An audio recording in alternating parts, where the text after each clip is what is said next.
He kōna I purangi tēnei nā te reo irirangi o Aotearoa. To Bryan Williams. That's three for New Zealand. Bryan Williams. Coming into the All Blacks, you're always under pressure. There's an expectation that you live up to what the jersey stands for. Today, Pasifika players are commonplace in the All Blacks and rugby in general. But rugby hasn't always been this way. During Sir Bryan Williams' time, there were some cultural barriers. There hadn't been many Pasifika players selected since the 1930s. During his 8 years with the All Blacks, he played 38 international tests, which included 2 tours to Apartheid-era South Africa. Williams again. Almost on the halfway line. Kirkpatrick to Williams.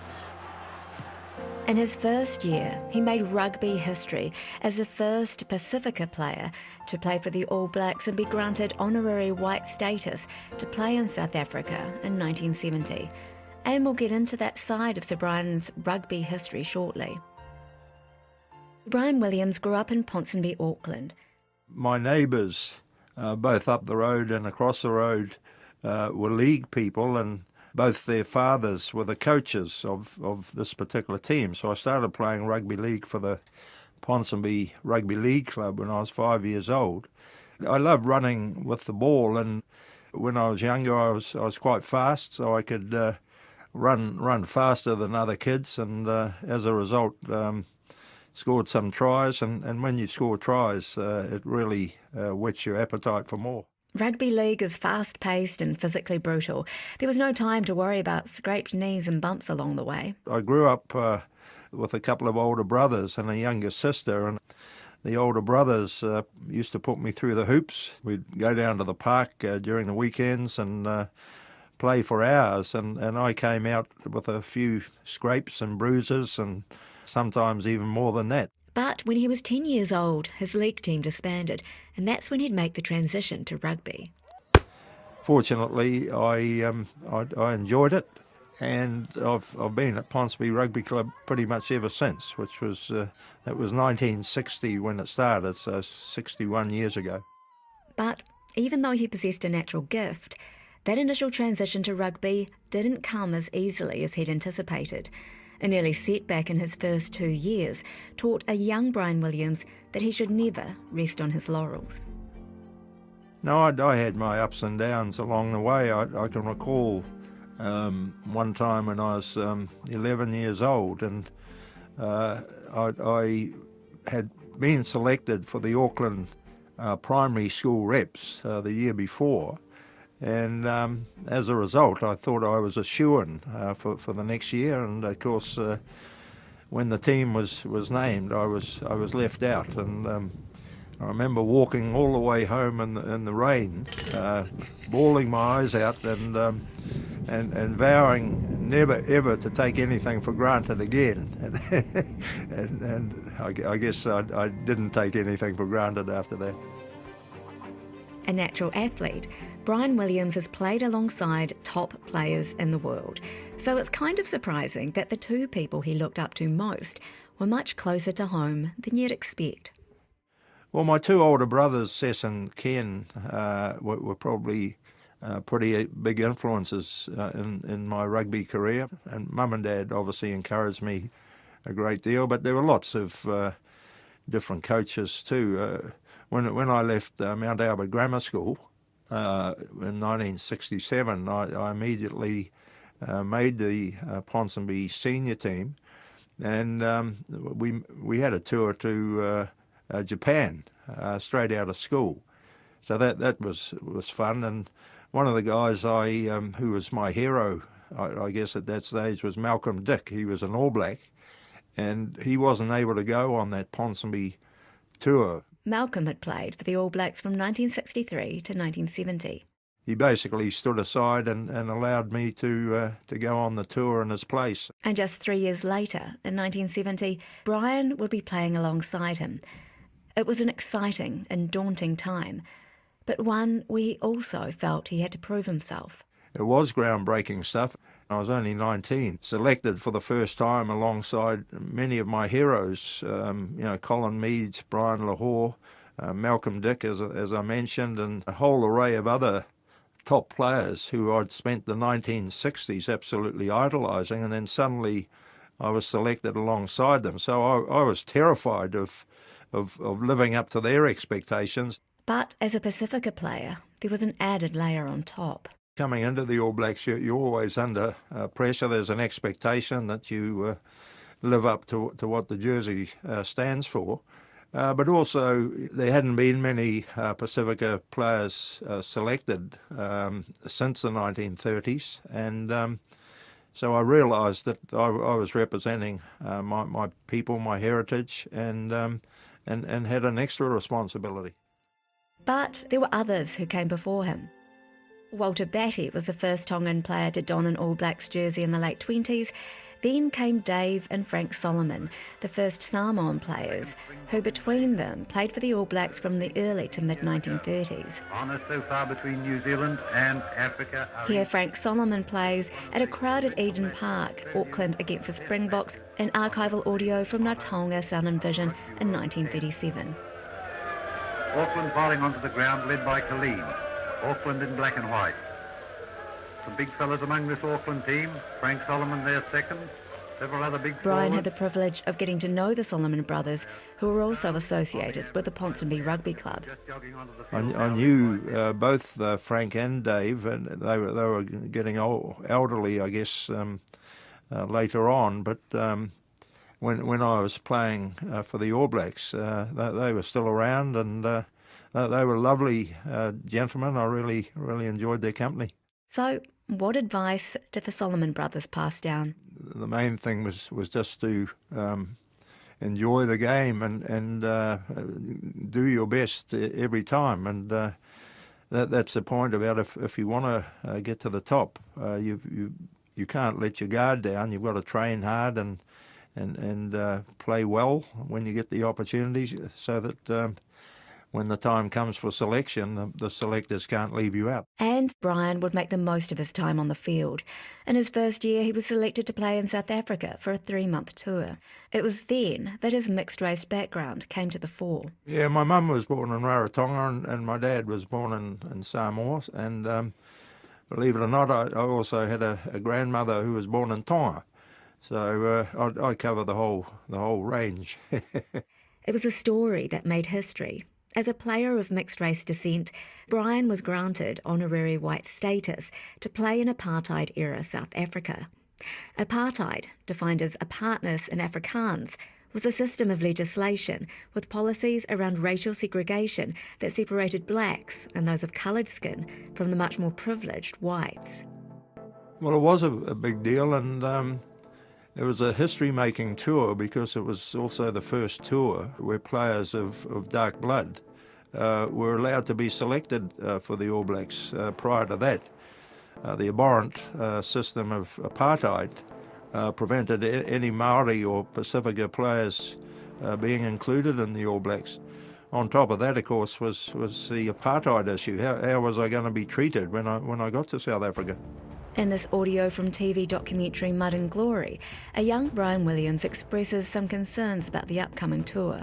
Well, initially I was very scared. I remember when the plane touched down in Johannesburg, I just wanted the plane to turn right around again. But what did this honorary white status look like in reality? Well, I think that was an absolute nonsense. It was a means by which the South Africans justified selecting dark-skinned people to tour to South Africa, and what a nonsense. I knew what I was, and the Maori boys knew what they were, and if someone wanted to give us a silly label, good luck to them. Some people would say that we shouldn't have gone to South Africa, we should have protested and not gone. Brian felt he had a lot to prove, not only to the other players, but also to the world. You know, when we got to South Africa, we were treated just like all the other players, and really just got on with the job of being an All Black and trying to win a series. In terms of apartheid, it was also a question of representing the, the black and coloured people of South Africa, just to illustrate to them that we could compete at the top level, and just to know that it was giving them some hope. As soon as he was in his comfort zone on the field, the 19-year-old impressed a roaring crowd, as you can hear from this 1970 archival audio from the tour. Put in at the tight hit to New Zealand, who's going, who's got it, he's running on the short side, he's downfield, he's still going, he's got it out to Williams, they won't stop him, Williams has crashed through 2 tackles, one of them will stand, he's gone past Jones and he's left him standing, and he goes straight between the posts.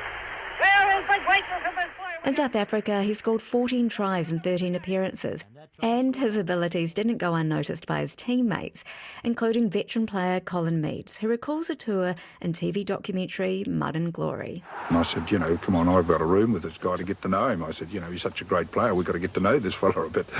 But there was another layer to that experience on the tour. Other than immediately being labelled and identified as a Samoan player or a player of dark blood, Bryan and the 3 Māori players, Sid Going, Buff Milner and Blair Furlong, were embraced by the local black community.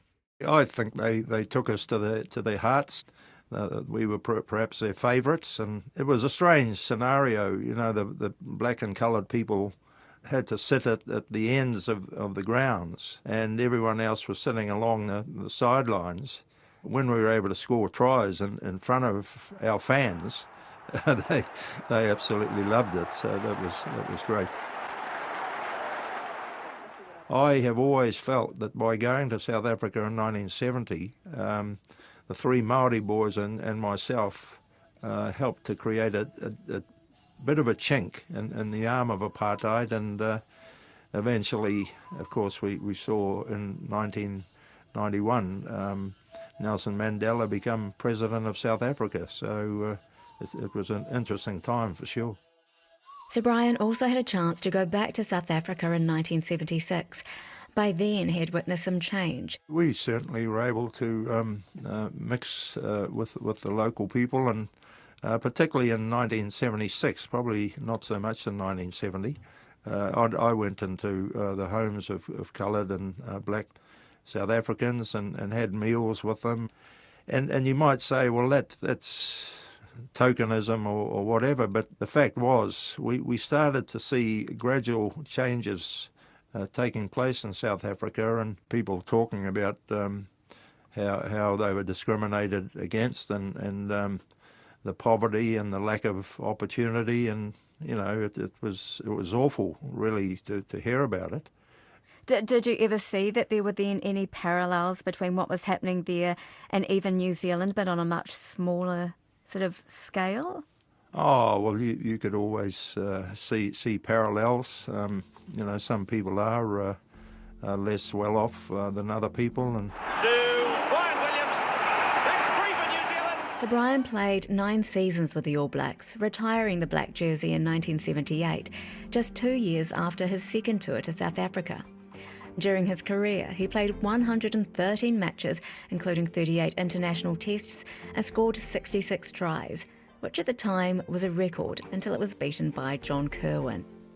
Not that retiring from the All Blacks came by choice. Like many athletes, injury struck. Bryan wasn't in a position to continue playing at the top level. In 1977, when we were in France, I dislocated my left hip. And although I managed to make it back and play for the All Blacks the following year, it really affected my speed and my ability to run effectively, and became pretty apparent that my time with the All Blacks was just about done. And was that devastating for you? Oh, I don't know about devastating. I've always been a realist. Bryan played for 2 further years for Auckland Rugby following his stint in the All Blacks, before hanging up his boots as a player altogether. And while today in the sporting world there's been a massive global shift in attention to the mental health of athletes, Bryan says having a career to fall back on enabled him to have something to focus on after injury. The game was amateur back then. You didn't get paid for playing the game. So it was very important that you made your way in life away from rugby. Rugby was a hobby, a passion. It was a beautiful pastime. Rugby didn't become a professional sport in New Zealand until 1995, so having a backstop was more of a necessity. To be quite frank about it, I'm pleased I played rugby in that era, because it meant that you had to study or do an apprenticeship or something and learn work ethic very early in your working life. Some of the young professional players who retire nowadays have got no training for life after rugby, so it's a real issue for them. Although they might have lots of money in the bank, would you think? Well, some do and some don't. And once again, it's a question of how well managed their money has been. You know, have they spent it all and bought flash cars and wasted it, or have they invested wisely? And that's the issue with many of them.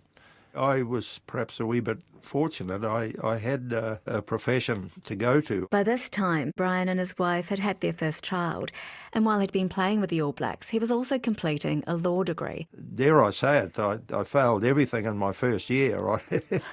The dean of the law faculty got me into his office. He said, listen here, Mr. Williams, he said, they tell me you're not a bad rugby player. He said, but you're going to have to shape up or ship out. And Bryan was not one to back down, so he towed the line. But that doesn't mean Sir Bryan left rugby behind completely. He went on to coaching. Well, I did coach in New Zealand. My great friend Morris Trapp and I coached the Auckland team of the late 1980s. We followed John Hart and then preceded Graham Henry, and that era of Auckland rugby was perhaps the most successful period that we've seen in New Zealand rugby. And he's continued to be passionate about supporting and advocating for Pasifika players. It was at a time when Samoa was trying to qualify for the Rugby World Cup. They'd missed out in 1987. I was asked if I would join the coaching group, and that was the team that was captained by Papali Tali Peter Fatilofa. We took the rugby world by storm. I then was able to coach the Samoan team right through the 1990s up till 1999. We had a lot of success during that period. Would you say there were any obstacles along the way in terms of kind of breaking through and being noticed in the wider rugby environment? Yes, lots of obstacles, and the biggest of which was when rugby went professional in 1995. Samoa, to that point, had made the Rugby World Cup quarterfinals in both 1991, 1995, and Fiji had made the quarterfinals in 1987. We'd both been part of Super Rugby competitions in New Zealand prior to 1995, and then suddenly when the game went professional, the Pacific Islands were left totally out in the cold. But the big question, why were Pacific nations left out to begin with? I felt aggrieved about it at the time, so did many others. It's taken us 25, 26 years to get a satisfactory outcome where in 2022 we're finally going to have a Pacifica Super Rugby team. In fact, we're going to have two with Moana Pasifika and the Fiji Drua.